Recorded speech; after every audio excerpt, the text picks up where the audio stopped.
Salutare piromaniaci! Aici vă prezint o colecție de petarde pe anul 2023-2024. Ceva nou, ceva micuț. Începem cu o cutie de FP3 Original Demon. Sunt varianta nouă, clasa F3 NEC 10 grame de la Magic Time. Avem două pachete de carbon de la Magic Time, clasa F3, 2 grame per bucată, șuierătură, flamă roșie, verde și galbenă. Și pe final avem un pachet de Grom 8 de la Enigma, produs de Arpi, categorie F4, 8 grame pe bucată. Și cam asta este începutul.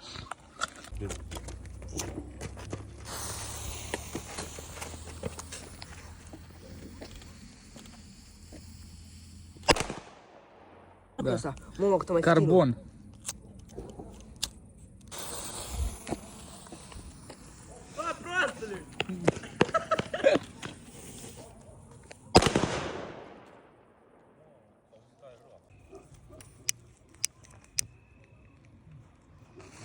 Dei.